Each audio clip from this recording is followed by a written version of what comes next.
Okay, so tell me if I'm too loud. How's that? Is that okay? Okay, so here I am.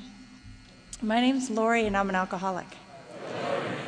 And my goodness, by the grace of God and the fellowship of Alcoholics Anonymous, I haven't had to have a drink since October 11th, 1996. And for that, I am very grateful. I have a home group, and that home group meets 7 days a week. It's in Park City. We meet Monday through Friday at 7 a.m. and Saturday, 8 a.m. and Sunday. And it's at the Senior Center on Woodside, right behind the fire station. So if you're coming skiing this winter, come and see us before you go skiing. I'm there all the time. I mean, if I'm not out of town, that's where I am. And that keeps me grounded in Alcoholics Anonymous. I have a sponsor. Her name is Polly P. And she has a sponsor. So those are the things I need to stay sober in the rooms of Alcoholics Anonymous. And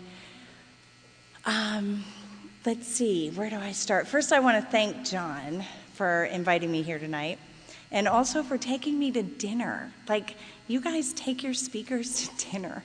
That was the nicest thing. I mean, I never have been taken to dinner before I speak. And I like to do this once a year. I'll tell my story in Park City once a year. And I haven't done this in Salt Lake in a while, so I'm glad to get the opportunity. I am honored to tell my story here tonight. And Alcoholics Anonymous, wow. You know, I'll have to tell you that looking back, I could say that it was a great moment, that it was one of those great moments. It was probably the greatest moment in my life, that moment when I surrendered from this, like, horrible, disgusting, horrifying, like, belittling. I mean, I could go on and on and on, but that moment that I surrendered from this disease and said, I can't do this anymore. Like, really, for me, it just got to the place where I knew I was going to die. You know, if it wasn't going to be an overdose of some sort or a car accident, it was going to be by my own hand, for sure. And that was where alcohol and drugs had taken me. Drugs are a big part of my story, but because this is Alcoholics Anonymous, and I respect Alcoholics Anonymous, I'm not going to talk about my drug use in the rooms of Alcoholics Anonymous, but I like to mention it because it is a big part of my story. And so anyways, I don't know, like, where do I start? I don't know, like, where I was born? I don't know. You know, I mean, obviously, I should let you know that. But I don't know. My sponsor had me get this CD of a speaker in Alcoholics Anonymous, and his name's Clancy I, and he's out of Los Angeles, right? I mean, I'm sure there's some people in here that know of him. And, you know, and it was just, it was the alcoholism, the disease of perception. And, you know, right when I got her as a sponsor, she said, I want you to do this. And I listened to it. And, I mean, it was just a great CD. And I just, you know, love what the man has to share. But he talked about me, really, as an alcoholic. And he talked about the perception of this disease and I can't see the reality. I can't see the truth of my own life, you know. And I'm just so grateful to the women in the rooms of Alcoholics Anonymous that were honest enough with me to tell me the truth about my life, even when I didn't want to hear it, you know. And I think because of Alcoholics Anonymous, you know, good sponsorship along the way, the 12 steps, the 12 traditions, and a loving God, and the fellowship of Alcoholics Anonymous, on most days today, I can see the truth about my life. But I have to tell you that I'm a girl that needs a lot of meetings. I mean, every day I'm at a meeting. And I just celebrated 13 years. And I don't say that to, like, brag and say, oh, look at me, I'm standing up here with it. No. I mean, it was really hard. It was the hardest thing I've ever done, was get sober and stay sober, you know, stay stopped, right? But Even in the beginning, I mean, I would run to meetings because that was the only time in my day that I actually felt like I could breathe, you know. Like all I needed to do was get around you people, and I could be okay for that moment. And you know, although life has gotten a lot easier, like I'm not running to Alcoholics Anonymous every day. You know, there's a lot of days I am, but I mean, not every day. It's just one of those things that I need a lot of meetings, and I've never not done a lot of meetings. Like, I've never taken a break from Alcoholics Anonymous. And for that, I'm really grateful, because I think if I keep doing what I'm doing, I'm going to keep getting what I'm getting, you know. Okay, so born and raised. I know, and I'll make this quick. Like the drunkalog, for sure. I will. Yeah, I'm not going to stay there for too long. But I grew up back east. I grew up in a town just about 45 minutes outside of New York City in Connecticut, right? And I am living proof that you don't have to come from the disease of alcoholism to be an alcoholic. My mom and dad weren't alcoholics. My mom and dad never drank. Like, they didn't even not drink because it was a problem. They didn't drink because they didn't like it. Like, I can't even, where the hell did I come from? Right? I mean, it doesn't even make sense. And I have an older sister, and she was one of those that was like, you know, one glass of wine and, oh, I'm starting to feel it kind of a gal. You know, let me push that, you know.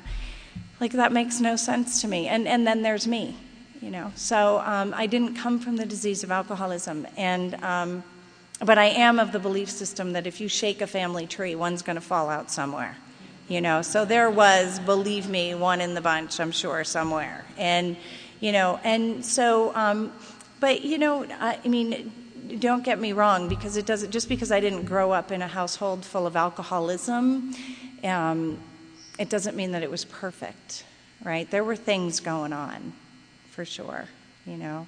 And my mom was the rager, you know, I mean, completely out of her mind, really. Bless her sweetheart. I mean, I love her, but completely, you know. And you know, as her disease progressed, you know, it got to a place really where, I mean, you just didn't know. You didn't know. Like, when you were walking in that house, you had no idea, you know, what was going to come flying across the door, you know. And I think the only difference between me and my mom is she forgot to drink. I am not kidding you, you know. I mean, it might have been better off for her if she did drink, but, you know, it was pretty bad. And as her disease progressed, she, you know, she just, you know, really was probably only happy when we were on vacation. And that was pretty iffy, because if the weather wasn't right, if it was too windy, or it wasn't sunny, or it wasn't perfect, Mom wasn't happy, you know. And it was kind of sad. But, you know, so that was the household I grew up in. And, you know, I come from two, you know, working class people. I mean, Mom and Dad, we were very middle class, straight across the board. And my dad was very quiet. You know, and my dad was just the quiet one, and you know, I used to judge him a lot. You know, like, why would he let Mom talk to him like that? You know, what? Like, I don't know. Anyways, I judged him a lot, and you know, I don't know. As I've hung around Alcoholics Anonymous, I'm really grateful that I can understand today. And my mom found Al-Anon when I found Alcoholics Anonymous. So what a blessing that was. And that was in '96, and so she's and a very active member in Al-Anon. So I just plug for that beautiful fellowship. She's absolutely a woman that I admire today, and she's an amazing person, and one I aspire to be. Really, she's just got an unbelievable life. And my dad passed in June. So, you know, I'm just so grateful for Alcoholics Anonymous, because it's given me a way to look at things in my life. Because my dad, I mean, just an amazing man. I mean, he was an educator in the town that I grew up in for 35 years. And very well respected in the community. And just one of those kind of really a man of few words, not even, just kind of like one of those, not even a hurried man, like he moved slowly, and, he was one of those guys that could get up in the morning and just be like, just such, like I have to work so hard just to be what my dad was when he got out of bed, just a nice person, right? And so, just a really great guy. And so, a life well lived for sure. And so I don't know. Can I fault him for just loving my mom so much? He just adored her, and I just can't fault him for that. And so I learned how not to judge him in Alcoholics Anonymous, right? So it's pretty cool. And me and my dad were, when he passed, he was really ill for the last years of his life, but we were good, Like he got to see me sober, and what a gift, I got to have like a life with my family sober.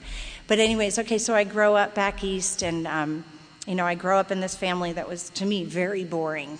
Completely boring, they just did, I don't know, there was no music playing in the house. It was just so, I wanted to belong to the house down the street where, her mom was divorced and she was really pretty and dated football players and drove a Corvette and smoked weed with her daughter, Now that was my kind of a house, The one I got put in was not my kind of a house. They were very boring. And so I swore not to be like my family. I really did not want to be like my family at all. And, well, it turned out I was just not like my family. I definitely, knew how to have a good time. And so, but it was, I was one of those people. So I was like depressed. I had a very sad story. And I was so like miserable. This is before I picked up my first drink. I was so miserable, I did not want you to be happy. So I wanted you to be miserable too. So if you're hanging with me, I'm going to make you miserable, And that was my life. It really was pretty much, it was sad. I'm just going to say that, But it wasn't like I come from an unloved family or anything. My parents loved me so much. They said they loved me. I love you, I love you, I love you, all the time. Okay, crazy all the time. And I got to Alcoholics Anonymous telling you I was never loved, never ever. It's a spiritual illness that can only be solved with a spiritual solution. You can't love me enough. You can't do enough for me. You can't buy enough for me. There's nothing that's going to fill this hole in my soul, right? And until I found alcohol. At 12. That's the magic number. I'd like to get a raise of hands, but no, really not. But how many people start, I hear so many people from the podium say, I started drinking at 12, and that was my story. 12 years old, I took my first drink, and that was it. I just was like, looking back now, I knew I was just self-medicating. That's all I knew how to do. And I took it from there, and that's what I did, and I sought that out in any way, shape, or form. It could be alcohol in all its forms. It says that in the big book of Alcoholics Anonymous. So anything that took me out of self, anything that altered my state of being. So that could be, well, this is Alcoholics Anonymous, so I'm going to leave it at alcohol because that's what it is, And I sought that feeling of forever, and it got me into a lot of trouble. And I learned in Alcoholics Anonymous that I was a geographic, right? I never knew that word existed. I was a geographic, and if you don't know what that is, it's somebody who moves a lot. And I did that a lot. As soon as I was 17, Mom and Dad shipped me off to this little 2-year college because they figured, out of sight, out of mind, she'll grow out of this, I kicked off the cheerleading squad, all that stuff that happens, that normal stuff that happens to alcoholic women like myself, waking up behind the dumpsters. They can't find me. Yeah, it's just crazy. And it's okay, it's okay today. It's all right today. But so, and I got my first geographic when I was 17 and a half, and I went to this little 2-year college in Boston, and right in Back Bay, and it was a great location for a gal like me. And I lived in a boarding house, and another part of my story, I'm a horrible student. I have no idea how I graduated high school. No idea. I think it's because my dad was in the school system for 35 years. I think he paid somebody. I have no idea, but I graduated. And then, this little 2-year college, it was the same thing. I'm a horrible student. I graduated, but it took me an extra summer. And it was just the party is on. It is on. And I had no clue, but I was really empty, but I had no clue there was another way to live, I always felt like I was standing on the outside looking in, and it was just it was so sad, really. Really, nothing about it. There was no connectivity. There was nothing to do with connection. And as a geographic, it really starts to get disconnected as life goes on, because I didn't get sober till I was 34. So, I was out there for a while, and I moved a lot. So after school, I think I moved 9 times in 2 years. I was on the North Shore, I was on the South Shore, I was back in town, I lived with my aunt for a while. It was just, but they were really short periods of time. And then also, my jobs started to look like that. I couldn't hold a job. But I never got fired, but I always left before they fired me. I was at the jobs for say probably 60 days, 90 days. I don't think I stayed in anywhere more than 90 days. I was an expert at interviewing. I could just, and when you're young, and I was a secretary, okay, they didn't even look at my resume, it was silly. I could get jobs, and then I'd get another job, and then I'd get another job, and anyways, I wish it was like that today, but it's not as easy to get jobs today. So, so that was my story, and all along, drinking and doing drugs and other stuff, right? So, anyways, let's see. I go from there to California. I get married. But wait a minute. I had one rehab experience in there. Okay, so at 20, before I hit California, at 20, I go to rehab because I have a cocaine problem. That was my problem. Obviously, that was my problem. And I go into rehab. My mom gets me in this rehab, and that was my only experience, with a Happy Hills facility where I got a big book, and, they told me, you are an alcoholic. And I said, no way. I'm not an alcoholic. I just have a problem over here, and if I solve that, then I'll be fine.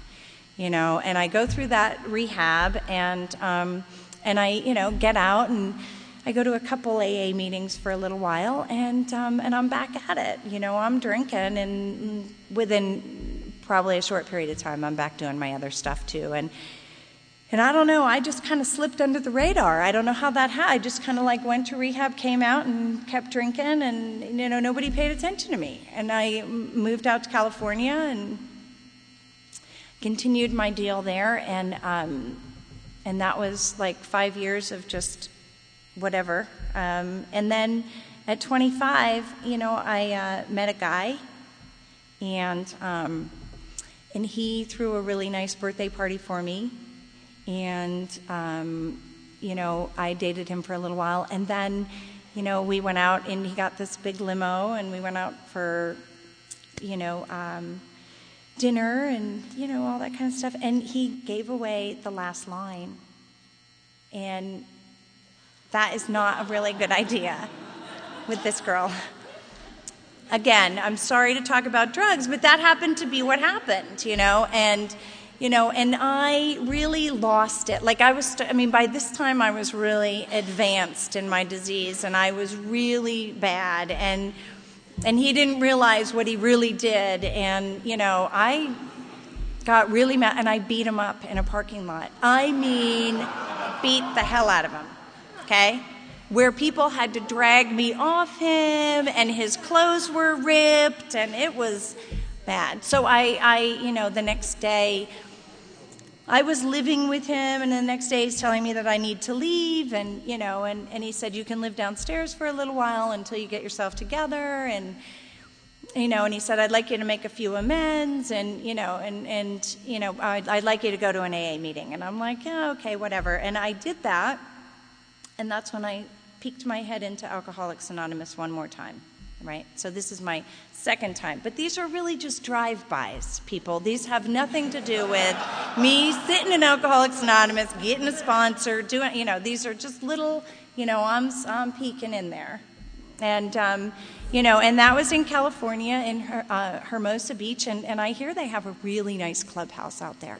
I wish that I could get back out there. Like, I haven't gotten back out there since I've been sober. But I'd love to go see the clubhouse that I went and visited one time. And I sat in the back of the room, and of course I shared.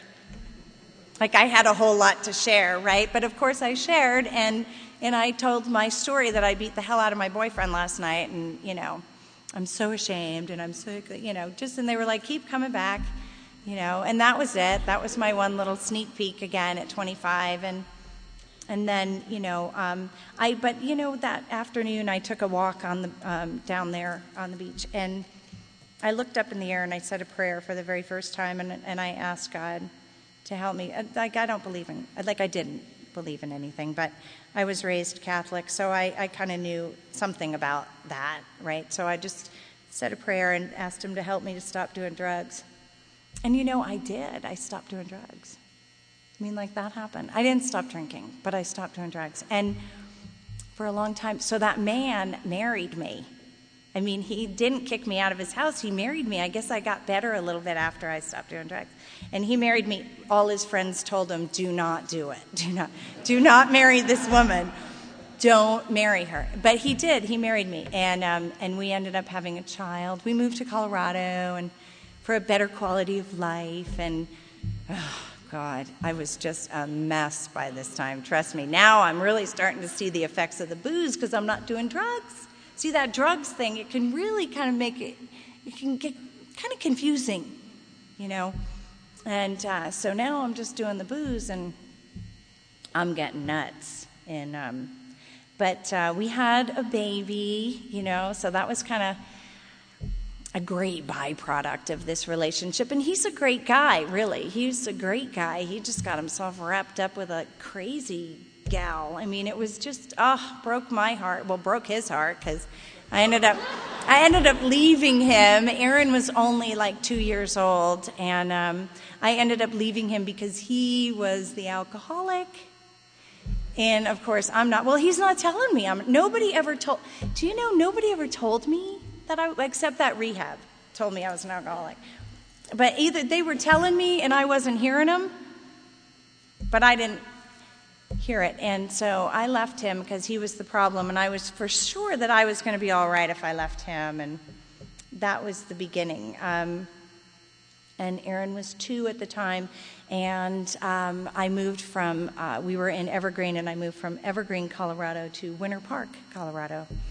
And that was the beginning of the slide that went right downhill, and I picked up the drugs again in a pretty short period of time after I was up there. And, starting to do all those things that I said I would never do. It was just getting to that place, advanced. It's just the progression of the disease. It just gets worse and worse. And so anyways, Aaron was 4 years old. I was out there for another couple of years, and now I'm going to get sober. I actually stayed drunk longer than I thought. But anyways, so I was definitely doing things that I didn't want to be doing. I was leaving Aaron with, neighbors that I didn't even know, and I wouldn't come back for like 2-3 days. And I mean, it was just like I was so like, I had no boundaries on anything, where I used to be able to say, well, I won't drink until now, or I'll just do this, or I won't do that, or now there was my disease was in my face every day. I just could not get away from it. It was just one of those nights. I mean, it wasn't even my worst night. It was just one of those nights. I brought Erin down to the airport. She was going to visit her father's family, and so I had a long weekend to myself. And I came back up from the airport, and I stopped at a couple of bars on the way, and then got into Winter Park and stopped at my local bar and hooked up with the guy, and just stayed up till about 3 a.m, and it was just like not even a really, I don't know, it just didn't seem like one of those really bad nights. But for some reason, oh my God, I was leaving, because the house where my stuff is and my home was like, there was a field in between, but with high grass, and so I'm leaving that house at about 3 o'clock in the morning, I remember, and I'm walking back through these big weeds, and it was like getting real weird, and I was like, oh my God, my life was just, something was, it was just, and I get back to my house, and I'm sitting in my house, and I had a car full of booze, because I was going the next day. We were going to have a party up at the lake, and I was just like, I had a car full of booze, and it was like I sat there, and it was just, I'm sitting in the middle of my bed, and I'm just like getting to watch this movie. Like that I was like, what the hell? And it was like that my life was being played out in front of me. And I got to like see that it was not getting any better. I mean, it was just getting worse, I had already had a little tip from the fire, like this firefighter guy that was a friend of mine, that they were like staking out my house. Because I had like some shady people hanging there a lot, and and that I was going to lose my daughter. Now, I don't know if he was just saying that to scare me straight, but shoot, man, that was just enough to tell me, to push me over the edge. So now I'm like in my house with all the blinds closed, thinking I am being stalked, and they are looking at me and watching me, and it was just and I met this guy about 1.5 years before that actually I was, that worked in the office building where I was working, and he was doing the phone system. And he had a son the same age as Erin. And I said to him one night, I said, do you want to go swimming? And he's like, yeah, let's go swimming. So I meet him up at the swimming pool. Of course, I have my little cooler, because I don't go anywhere with the little cooler and the beer in it. And I had my weed, and I get up to the pool, and I sit down, and I said, you want a beer? And he's like, nope, don't drink, And I'm like, oh. And I'm like, well, you want some of this? He's like, nope, don't. And I'm like, oh my God, what the hell is this all about? And you know what the guy did? We sat in the hot tub as I was drinking and doing my thing, and he told me his story. Oh my God. I was like, oh my God. He's been in Alcoholics Anonymous for 13 years, and this is my story, and blah, blah, blah. And he went on, and I felt so sorry for him. Oh my God. I was like, you poor thing. That's a horrible story. He's like, I know, it was really bad. He's like, didn't you say you were in rehab? And I'm like, oh yeah, that was a long time ago. I don't do that anymore, And and so that he planted the seed again, like without me even knowing it. There it was. He planted the damn seed. That was like, because that can really wreck your drinking. And so that whole 1.5 years till the moment that I just told you about, I bumped into Michael all over town. And Winter Park's just a very small town. And I'd bump into him. He'd be like, hey, how you doing? And I'd just be running from him. I wanted nothing to do with him, Just like he just had nothing I wanted. But that night when I was sitting in the middle of my bed and I was shaken and I realized it is over. The party is over, man. I cannot do this. I thought of him, and I called him, and I asked him for help. And he said, do you want to go to a meeting? I mean, God, don't you guys have anything better than that, you know? Do you want to go to a meeting? And I was like, oh my God, yes, like, yes, I want to go to a meeting. And he's like, great, listen, it's 4 o'clock in the morning, and, you know, I have a life now that I'm 13 years sober, and, you know, I'll pick you up after work tomorrow, and we'll go to a meeting. And I was like, all right. So, you know, I'd just like to tell you that that day was different than any other day. Like, you know, it was just different because I asked for help. And, you know, I didn't drink anymore. And I just kind of like pulled the blinds down and I sat in my house, and it was a tiny little, the thing was like 640 square feet. The thing was like a little tiny shoebox, you know, but, and it was just like, I just shut everything down and I just sat there and I just rocked, you know, and, you know, the phone kept ringing. I remember my dealer called me and I was telling him, I'm going to a meeting. You know, I don't know what the hell was going on with me, but I'm like, I'm going to a meeting. I'm so done. And like, he's like, you're what? You're going to a meeting? Now that's really just a little drastic. You know, you just don't have to do that.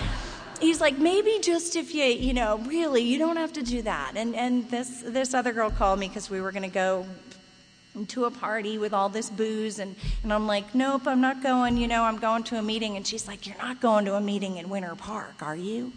You know, God forbid anybody sees you here, you know, and I'm like, I don't know where I'm going to a meeting, but I'm going to a meeting, you know, and I'm telling everybody who called, I'm going to a meeting, you know, oh my God, I don't know. I think, you know, looking back, that was probably my spiritual awakening, because let me tell you something, I had never been like that before. I mean, that was a first. And so anyways, that's where it all began, in Winter Park, Colorado, and within 45 days, I moved to Las Vegas, and I went to meetings every day. And my daughter's dad lived in Vegas, and I needed help. I needed help. I mean, it was pretty evident I needed help. And when I called him and said, you know, I'm coming to Vegas, you know, I'm getting sober, he was like, do you know where you're coming to get sober? I was like, yeah, I really do. I called AA Central Office, and they have lots of meetings. And they have a huge fellowship, and that's what I need. And I need your help because I need you to take care of Aaron. And he's like, great. I mean, he was real supportive. So I get out to Vegas, and that's where my journey began. And I got there in November on Thanksgiving weekend, and they have a convention every Thanksgiving weekend. So I made a promise to myself. Well, I didn't know that before I got there, but I made a promise to myself that, you know, I'd go to a meeting as soon as I got to Vegas. And I called AA Central Office and I said, hey, I just got to town, just moved here, and I got to go to a meeting. And they were like, great, we have a convention going on. And I'm like, really? You know, what's that? And they're like, you know, well, you just go over to the Riviera Hotel, and that's where, you know, they'll all be. And I'm like, wow, okay. So I went over to the Riviera Hotel, and I was overwhelmed, I have to tell you. I mean, I just came from Winter Park, Colorado, but I went to meetings in Denver, so I had the experience where they're pretty big. But I had my moment of clarity, and I hung on to it. And I want to tell you that if you're sitting in this room and you really want to stop drinking, this is the place to be. I mean, it really works. I am not like any, you know, just, I don't know, like AA. I mean, I don't do things perfectly. But I do what's suggested, right? I mean, I've always done what's suggested. I mean, my first sponsor was appointed to me because it was like over 60 days, and I was cornering too many men and telling them all my problems. And, you know, thank goodness I cornered the right men, because one of them took my hand one night, and he just, you know, brought me into this meeting, and I thought it was kind of a date, so I thought that was kind of cool. But it wasn't. He just sat me down next to my sponsor that he said, this is your sponsor. And Jan had 13 years sober. And the only thing Jan and I had in common was we smoked. And that was back when you could smoke in meetings, right? And so we would just sit there and smoke, right?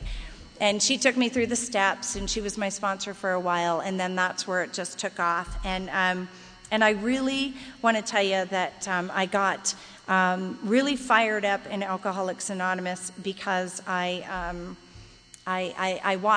looked at people. I watched people. I looked in their eyes, and I saw the ones that were really happy.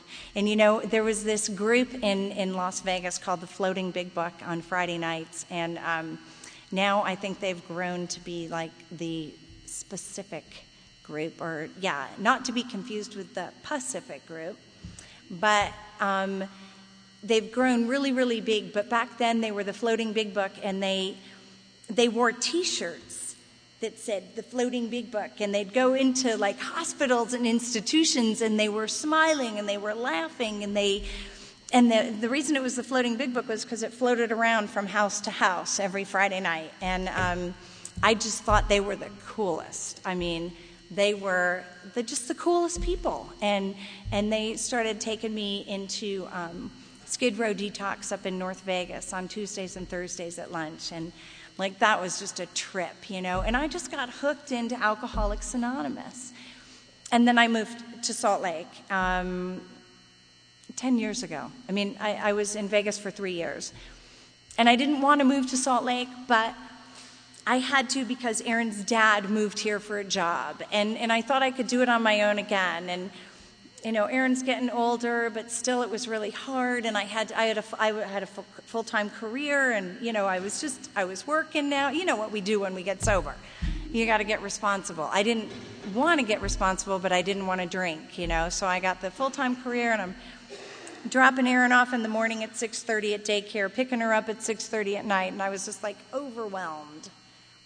I couldn't get my meetings. And when this girl doesn't get meetings, I got nuts. And I quit my job. I mean, that's not a really good thing to do. I don't suggest that you do that. But I quit my job, and I, again, called Aaron's dad and said, I need your help. And he's got a way more flexible job than I do. For whatever reason, he always has. Mine's always, but anyway, so I moved to Salt Lake. That's where he was, and he was only here for 3 months. He was like, he's like, you divorced me how many years ago? Am I ever gonna get, I mean, it was like, but we never got back together. But I just followed him all over the country. I mean, it was like the craziest, but I needed his help. I couldn't do it alone. I needed him to watch Aaron, and I moved to Salt Lake 10 years ago, and then just to kind of speed it up a little bit. So I moved to Salt Lake, and of course you guys didn't do it right. Oh my God, I was so sad. I moved to Salt Lake, I'm like, oh my God, what am I gonna do? Because where you get sober, it just seems like they never do it the same anywhere else. If you guys went anywhere, you'd think they didn't do it right, but we all kind of do it the same. But there's just, it's a funny, quirky thing. I still got the perception thing, right?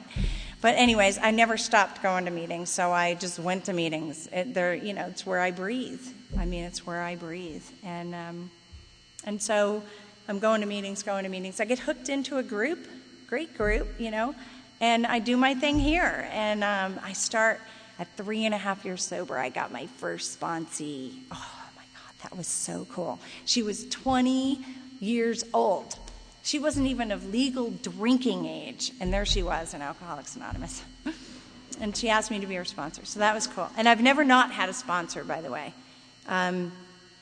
Ever since I was appointed that first one. I've had a few. I mean, it happens. You just kind of, my territory moved, and I was going to meetings over here a lot, so, I hooked, but anyway, so, and every time I got a new sponsor, I worked the steps again, right? So this gal comes and asks me to sponsor, and that's like a really neat thing. I mean, if you don't have a sponsor and you haven't worked the steps, get a sponsor, work the steps, and then work with others. Because really, that's the secret here. There's not much else. That's the secret, right? We get a sponsor, we work the steps, and then we work with others. And along the way, Alcoholics Anonymous taught me how to pray, right? So I got to find a spiritual path. Like I said earlier, it's a spiritual illness that can only be cured by a spiritual solution. And this is where I find my spiritual solution, right? And so, anyways, it's a great journey. Not one, definitely not one to miss. Get in the center, get in the middle, and do the deal. Just to let you know a few things that have gone on in my life recently. That husband that I left, that I said was the alcoholic, he's fine. He's fine. He has a great life, lives in Santa Cruz, California, has a great job, has many, many friends. He's a good guy, And then the daughter that I got sober when she was 4 is now 17 and a half. And this year it was confirmed that she's one of us. And she got a DUI over spring break last year. And like hell, I'm like, oh my God, you drink? I didn't even know she drank. Oh my God, like where was I, I don't know. This nice lady said I had my mommy glasses on, I didn't want to see it. I don't know. Anyways, she spent a lot of time over her friends' houses on the weekend, so if I didn't see it. And she knows my, my story. She knows I go to AA all the time. I mean, gosh darn, she doesn't want to be around me if she's drinking, that's for sure. And so, but anyways, she got a DUI and it was really scary, and she actually got a lot of tickets and stuff. Like there were lots of red flags, but there's always a great story too. One thing about us is we are really great at telling stories, and I wanted to believe her every step of the way. So, but she was found 10 feet into an intersection, slumped over the wheel, passed out at 2:30 in the morning. Yeah, she came to a stop at the red light, which is such a gift that I was going to the police department and not the emergency room or the morgue, really, because she's a blackout drinker.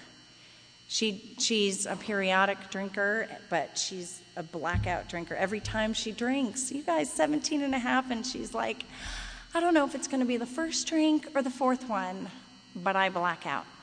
Anyways, I got, it's such a gift to be a part of Alcoholics Anonymous and know a little bit about recovery because I could spot it. I only saw her drunk once. I didn't need to see anymore. I knew. She was in a full-blown blackout at 10 o'clock at night and passed out on the floor, naked. Okay, that looks familiar. Hair draped over her face. Okay, I know that one. Yep. Okay, get her up off the floor, put her in bed. She woke up the next day like, how did I get here? And whatever I said last night, Mom, meant nothing, right? We're okay. Yeah, we're not okay. She ran away from home that day. And I took some action. We did an intervention and sent her to a wilderness program down in southern Utah. They have some great stuff out there for kids nowadays. I want to tell you, for young adults, I don't want to say kids, young adults, amazing. See, she's 17 and a half, and I knew I didn't have that much time, right? I mean, I have the power only for so long, right? So I exercised my power. And it worked. I swear to you, it worked. And within 1 week, they broke her denial, folks. And she's writing me letters. I am so sorry. Oh, my God, what happened to my life? What happened to me? I took the drink took me. My life was one big lie. How did I lie so much? Why did I, come on, we have to lie. We're forced into lying. If you live a life like I did, you gotta lie. I mean, any idiot wouldn't be truthful. Come on. So anyways, so 1 week into the thing, her denial's broken, and she's just like, wow. And before she left for the wilderness, she was like in my face that night when I got her in a full-blown blackout. And she's in my face saying, I don't want to be like you, you freak. And then I'm getting letters from the wilderness, I want what you have. Like, I want to love AA like you love AA. How does that happen? I don't know. And so She spent 9 weeks out in the wilderness, and then at week 6, she checked herself into a year-long program out in Bend, Oregon, where she's now learning how to live independently, sober. And she's finishing her senior year there, and they're very 12-step based, so they're AA. And I feel very fortunate that I have the means to do this, although you know what, it's not about, we just have jobs. My husband, her dad, and me, we have jobs and we have credit cards. Hello. I mean, they used to do great loans on this stuff, but if you know what's going on out there in the world right now, so they don't. But, hey, we have the means to pay off the credit card, so, whatever, right? Whatever you got to do. And I'm very grateful that I got 2 guys in my life that are very, supportive. Yeah, I got remarried. That's another part of the story, so that was pretty cool. I've been married 7 years. That's amazing for this girl. I met him when I was 5 years sober. First 3 years were hell. Hell. Like they talk about the honeymoon stage. What? I don't know. Not with this alcoholic, Well, we're both in Alcoholics Anonymous. He's celebrating 21 years in February. So that was kind of fun. Boy meets girl on campus, right? But, we're just doing the best we can. And you know what, you guys, thanks so much for listening to me and, being here to support me. And, I just really have enjoyed telling you my story. So thanks for listening to me share.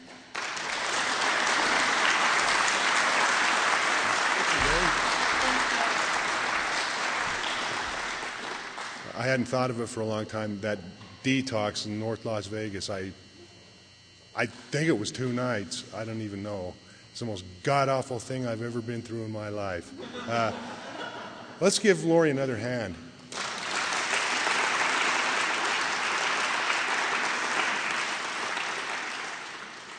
We'd like to ask everyone to clean up after themselves, and please stick around so we can get to know you better.